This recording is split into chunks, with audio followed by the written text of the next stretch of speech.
Hallo, herzlich willkommen zu einem neuen Video hier aus der Aquarellwerkstatt. Ich bin Barbara Hirsekorn und das ist mein YouTube-Kanal rund ums Thema Aquarell. Wenn der Winter langsam zu Ende geht, wird die Sehnsucht nach dem Frühling immer größer.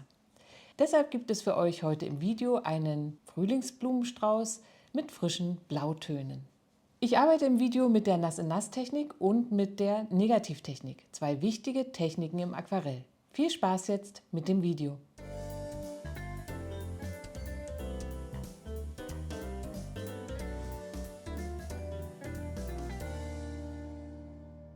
Für alle Unterstützer unseres Kanals gibt es das folgende Video wieder in der ungekürzten Version und zusätzlich gebe ich noch zwei wichtige und interessante, wie ich finde, Tipps.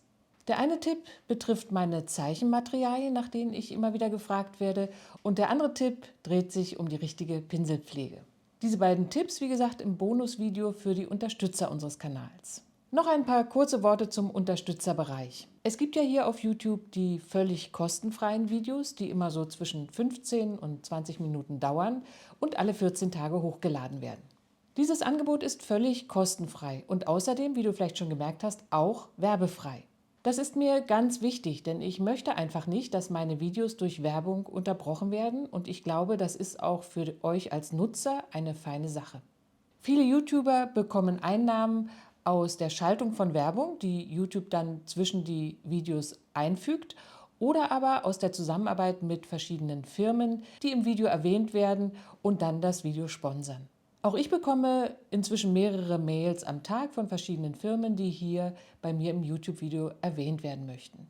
Nun ist es aber eine bewusste Entscheidung von mir, hier in meinen Videos keine Werbung zuzulassen und euch auch nicht im Video irgendetwas aufzuschwatzen. Werbung wird es also hier im Video weiterhin nicht geben. Wenn ihr uns finanziell unterstützen möchtet, könnt ihr das sehr gerne tun. Wir sind inzwischen ein ganzes Team, was an den 14-tägigen Videos und dem Unterstützerbereich arbeitet. Und wir stecken sehr viel Herzblut und Zeit in jedes einzelne Video. Dafür haben wir unseren Unterstützerbereich über die Online-Plattform Steady eingerichtet. Steady ist eine deutsche Online-Plattform für Leute wie mich, die regelmäßig Content online stellen. Ihr könnt dort eine Mitgliedschaft abschließen, um den Creator eurer Wahl zu unterstützen. Es gibt die Mitgliedschaften in verschiedener Höhe, ihr könnt den Betrag also passend für euch wählen. Dieses Paket könnt ihr monatlich wechseln oder auch kündigen. Es handelt sich also nicht um ein Abo, was ein Jahr läuft und an das ihr dann gebunden seid. Vielen, vielen Dank an alle, die uns schon unterstützen und die Arbeit hier auf YouTube für uns möglich machen. Falls ich jetzt dein Interesse geweckt habe, schau gerne mal bei Steady vorbei. Es gibt ja für die Unterstützer je nach gewähltem Paket auch tolle Zusatzangebote. Zum Beispiel gibt es regelmäßige Livestreams. Es gibt immer eine ungekürzte Version dieses Videos. Das heißt, du siehst im Video in der echten, vollen Zeit jeden einzelnen Pinselstrich.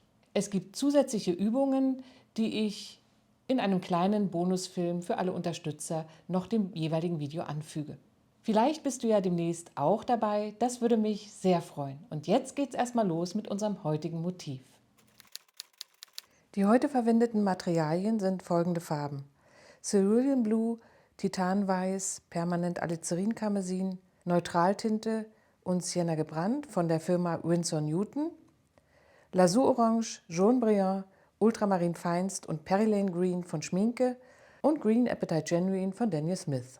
Ich arbeite auf Baumwollpapier der Firma Arches. Das Format ist etwas größer als DIN A4, 300 Gramm Graphit. Ich male mit einem Hake-Pinsel.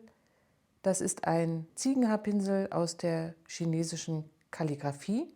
Und den Pinseln aus meiner eigenen Kollektion, dem Eichhörnchenhaarpinsel in der Größe 12, dem Rotmalerhaarpinsel in der Größe 10, einem synthetischen Linierer in Größe 4 und dem Auswaschpinsel, das ist ein Flachpinsel, auch synthetisch, in der Größe 10. Hier liegt jetzt schon meine Skizze für das heutige Motiv.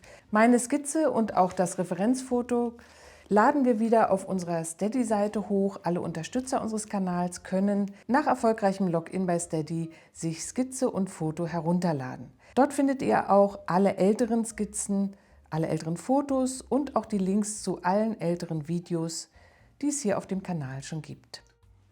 Zunächst möchte ich den Hintergrund ganz locker und zart gestalten für mein Blumenbild. Deswegen mache ich jetzt hier den oberen Bereich des Bildes einmal nass. Ruhig bis zum Tisch komplett nass machen. Dafür verwende ich einen HK-Pinsel. Das ist ein ganz einfacher, preiswerter Pinsel mit Ziegenhaarkörper. Und nun mische ich mir ein wenig Ultramarin Feinst mit einem Hauch Permanent-Alizarin-Karmesin für eine leicht violette Untermalung. Ich möchte mich mit dem Hintergrund nicht so sehr farblich vom eigentlichen Hauptmotiv entfernen und deshalb gibt es hier nur eine ganz leichte bläuliche Färbung mit lockeren Strichen in das Motiv hinein.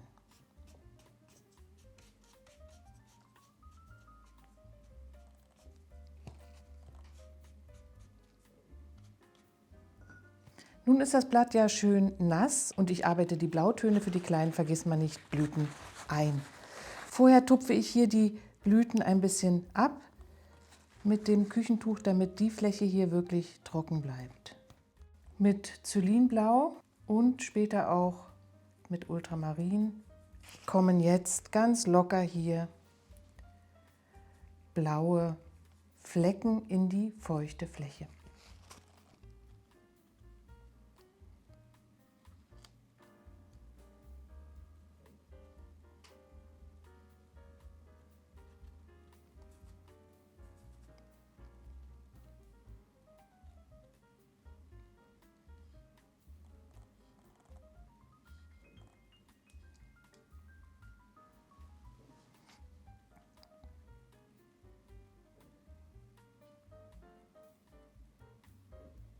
Die weißen Blüten werden ausgespart und es ist jetzt wirklich wichtig, dass das Blau sich ganz frei hier noch auf dem Papier bewegen kann.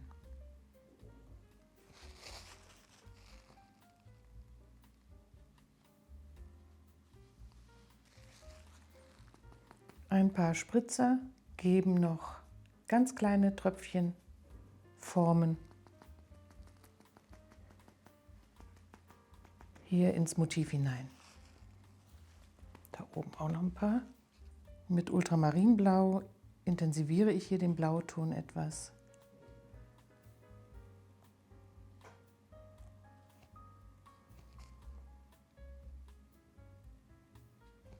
Und jetzt will ich einige Bereiche schon mit einem bläulichen Grünton noch dunkler gestalten. Hierfür mische ich mir Perylane Green mit Ultramarinblau.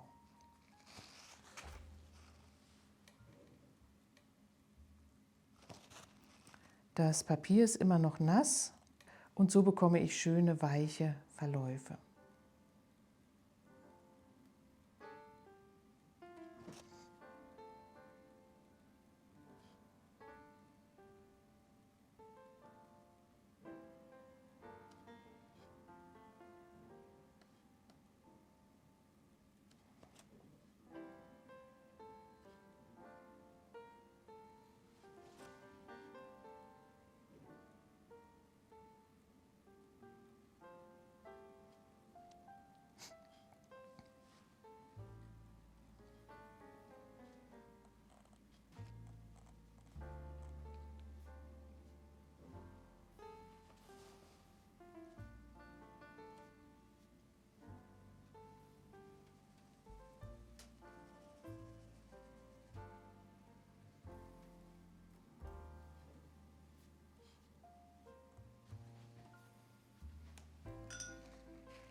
Ihr seht hier, wie ich jetzt um die weißen Blüten herumgemalt habe und auch schon einige blaue kleine Vergissmeinnicht-Blüten ausgearbeitet habe.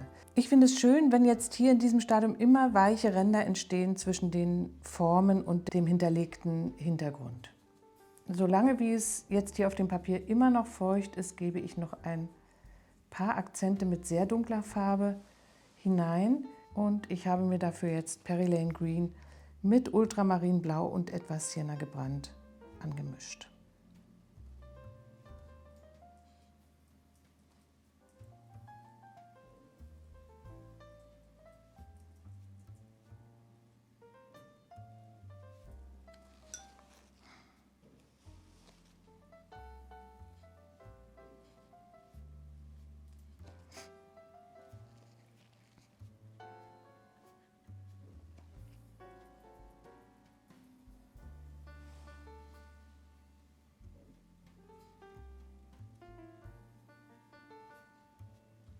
Jetzt werde ich das Papier einmal trocken föhnen, bevor es dann weitergeht. Mein Bild muss jetzt einmal komplett durchtrocknen und wenn du bis hierhin mitgemalt hast, empfehle ich dir jetzt auch eine Trocknungspause. Mein Original-Aquarell aus diesem Video findest du wieder in meinem Online-Shop. Schau da gerne mal vorbei, ich verlinke ihn dir unter dem Video. In diesem Online-Shop gibt es Aquarelle aus verschiedenen Jahren in ganz verschiedenen Größen. Du hast hier die Möglichkeit, ganz in Ruhe, ohne Galerie- oder Ausstellungsprovision in meinen Bildern zu stöbern. Falls dir ein Aquarell gefällt und du es erwerben möchtest, schicken wir es gut verpackt per Post zu dir nach Hause. Als nächstes male ich den Krug mit seinen blauen und weißen Streifen. Für die blauen Streifen verwende ich Xylinblau auf der helleren Seite und dann auf der schattigen Seite kommt Ultramarinblau gemischt mit etwas Neutraltinte dazu. Die Lichtreflexionen versuche ich weiß auszusparen. Hier kann man aber später dann nochmal mit Deckweiß korrigieren, falls es jetzt nicht gleich gelingt.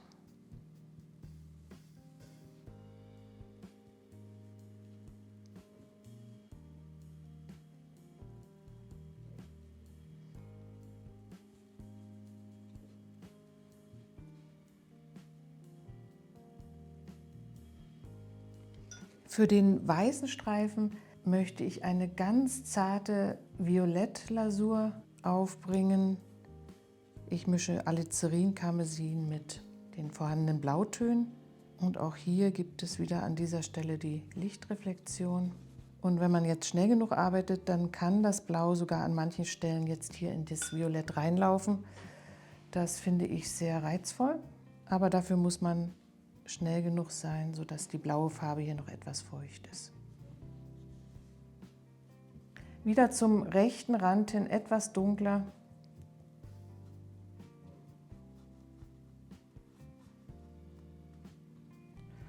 Und weiter geht es mit dem nächsten blauen Ring.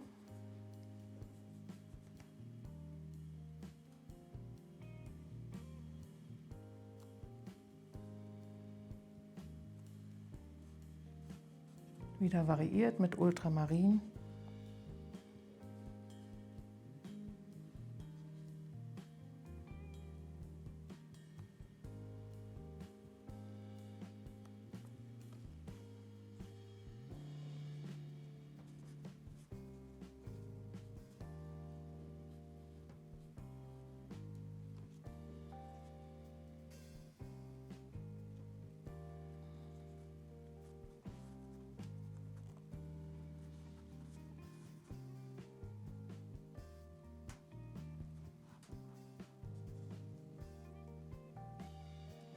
Den Henkel hier bereite ich vor mit einer Mischung wieder aus Alizarin und Ultramarinblau.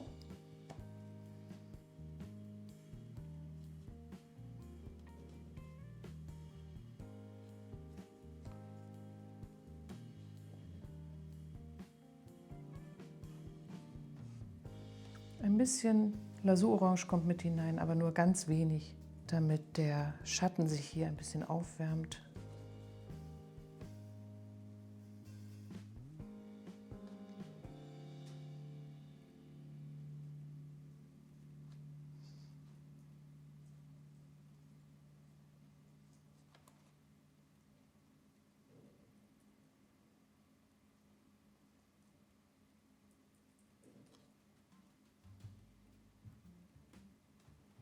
So, jetzt bereite ich noch den Tisch vor und dann kommt der zweite Farbauftrag mit der Ausarbeitung der Blüten.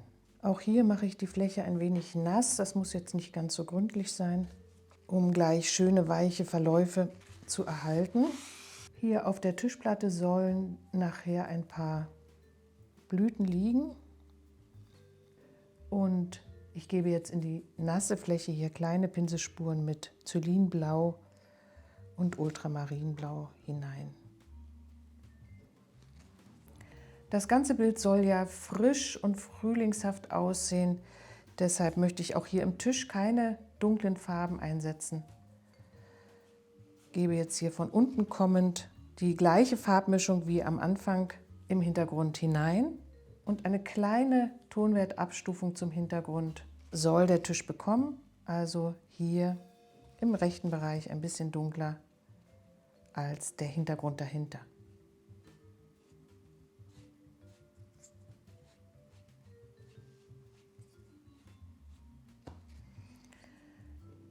Ich kann jetzt auch gleich den Schatten unter dem Krug setzen mit einer cremigen und dunklen Mischung aus Ultramarinblau, Sienna gebrannt und ein bisschen permanent Alizarin-Karmesin. Das Ganze mit sehr trockenem Pinsel, damit jetzt dieser Schatten schon weich verläuft, aber nicht jetzt über die Gebühr ins Fließen kommt. Das ist jetzt der Schlagschatten direkt unter dem Krug, der hier nach rechts ein bisschen ausläuft. Und noch ein bisschen dunkler direkt darunter, dafür nehme ich jetzt doch ein bisschen Neutraltinte mit rein und setze mit feiner Pinselspitze hier direkt darunter nochmal den sehr dunklen Schlagschatten. Jetzt föhne ich das gesamte Blatt wieder.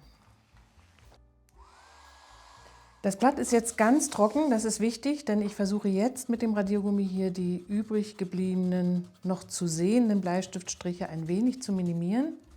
Heute gibt es ja für alle Unterstützer unseres Kanals ein kleines Bonusvideo, in dem ich über meine Arbeitsmaterialien für die Zeichnung spreche, über die Bleistiftstärke, über den besonderen Radiergummi und auch darüber, dass ich es grundsätzlich schön finde, wenn man Bleistiftstriche unter dem Aquarell noch sehen kann. Außerdem gibt es Tipps zur Pinselpflege. Das ist ja auch immer ein interessantes Thema. Wie gesagt, all das für die Unterstützer unseres Kanals. Es gibt ja die Möglichkeit, diesen Kanal hier auch finanziell zu unterstützen, damit wir ihn weiter werbefrei für euch halten können, damit wir die Videos hier für euch weiterhin werbefrei bereitstellen können. Ich habe jetzt die Blüten noch ein wenig korrigiert mit meinem Auswaschpinsel und jetzt gehe ich noch einmal mit dem Föhn darüber und dann fange ich an, die einzelnen Blüten noch besser auszuarbeiten.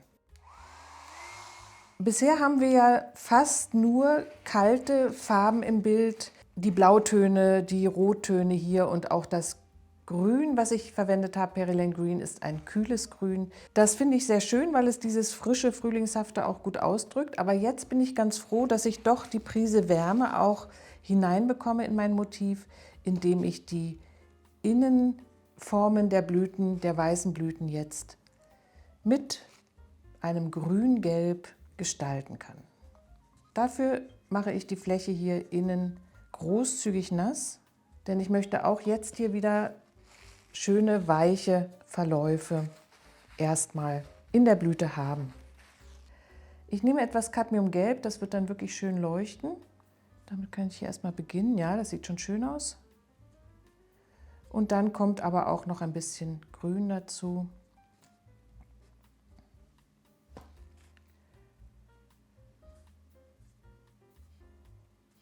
Wichtig ist jetzt erstmal dieser komplementäre Kontrast zwischen dem Blau und den Gelbtönen. Ein bisschen Green Appetite hier außen.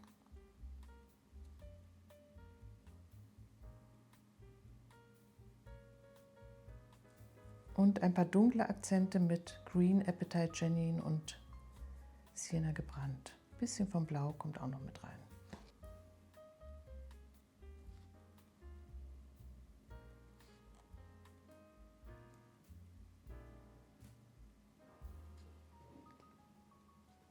Ein paar kleine blaue Vergissmeinnicht-Blüten habe ich hier schon negativ ausgespart. Jetzt möchte ich hier in anderen Bereichen des Bildes noch kleine Blüten direkt auf den Hintergrund aufmalen. In diesem Stadium muss ich darauf achten, dass die Lockerheit jetzt im Bild nicht verloren geht. Ich würde jetzt also nicht jede Blüte hier sehr detailliert malen, sondern es geht immer für mich nur um das Andeuten, und zwar gerade so viel, dass der Betrachter versteht, was ich ihm zeigen möchte. Hier ummale ich eine Knospe der weißen Blüten mit Blau und löse das zum Rand hin an. Auch eine schöne Möglichkeit, Formen nochmal zu zeigen. Als nächstes male ich die dunklen Punkte in den kleinen Vergissmeinnicht-Blüten. Hierfür nehme ich etwas Neutraltinte in die Pinselspitze und mische noch ein bisschen Sienna gebrannt dazu, damit es nicht zu schwarz aussieht. Und setze jetzt hier die Mittelpunkte in die Blüten hinein. Das sollte aber wirklich schön dunkel sein. Ich arbeite hier noch mal ein bisschen mehr Farbe ein.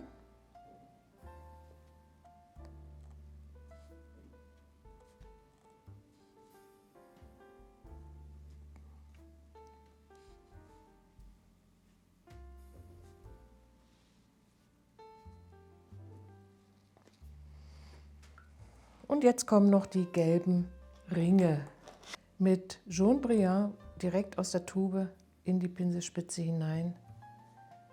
Kann ich jetzt hier diese Akzente sehr schön setzen. Und auch das sind wunderschöne komplementäre Formen jetzt zu dem vielen Blau im Bild.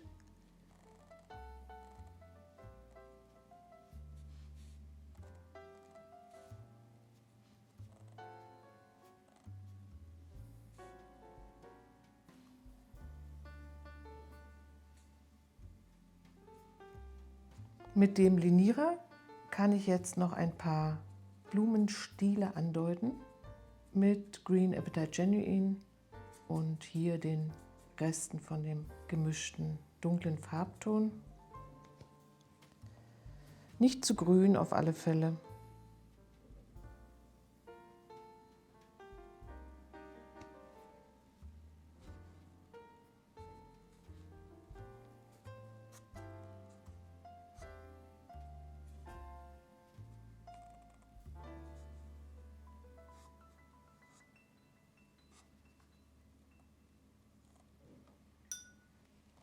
Ein bisschen dunkler möchte ich hier im mittleren Bereich noch arbeiten, damit man die Blüten der kleinen Vergissmeinnicht auch schön sieht.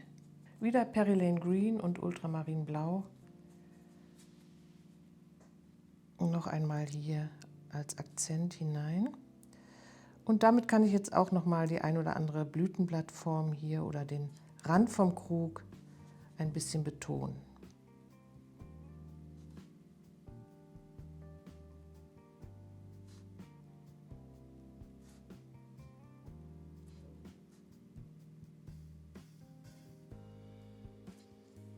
Auch in den Blüten hier möchte ich noch ein bisschen mehr Dunkelheit.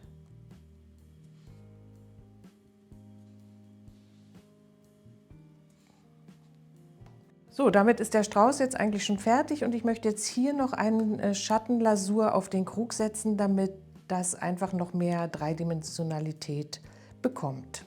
Ich mische mir eine Schattenfarbe aus Ultramarin Feinst und Permanent Alizarin Karmesin mit einem winzigen Hauch Lasurorange und setze jetzt hier sehr großzügig diese Farbe auf mit viel Wasser, ruhig einer kleinen Variation nach unten, etwas mehr Orange mit drin. Aber wichtig ist jetzt der zügige Auftrag, denn hier zur linken Seite hin wird das Ganze jetzt mit Wasser angelöst.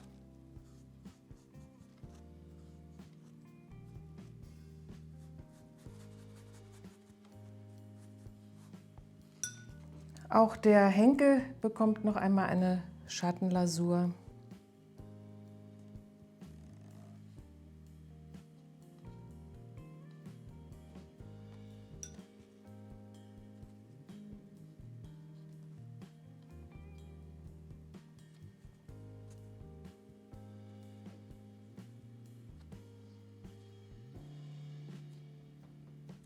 Und mit der Schattenfarbe gehe ich auch jetzt wirklich hier in einer sehr leichten Version nochmal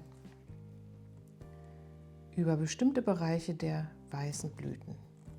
Da kann man jetzt aufs Foto schauen. Manche Blütenblätter liegen doch sehr im Schatten.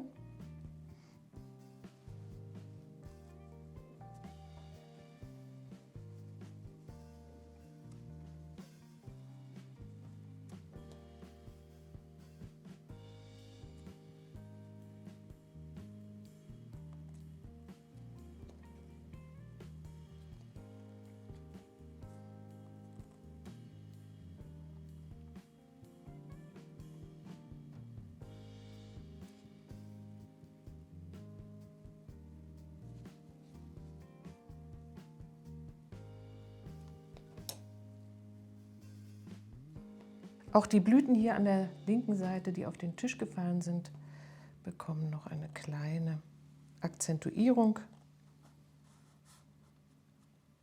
Das soll aber hier relativ abstrakt bleiben. Vielleicht kann man noch einen gelben Punkt hineinsetzen. Mit dem Auswaschpinsel werde ich jetzt noch die stellenweise sehr harten Kanten hier in meiner Spiegelung etwas anlösen. Das sieht dann oft realistischer aus, wenn hier weiche Kanten sind. Jetzt kommen noch ein paar kleine Akzente mit Deckweiß. Titanweiß ist das direkt aus der Tube.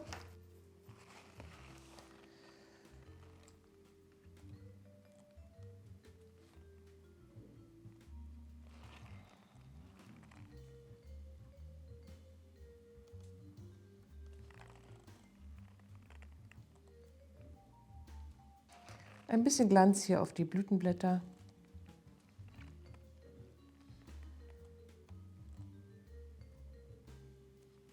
Und auch hier auf dem Henkel gibt es diese schöne Glanz-Lichtreflexion. Und jetzt wäre auch der Moment, wenn man jetzt hier nicht so viel Spiegelung eingearbeitet hat, da noch mit dem Weiß drauf zu gehen.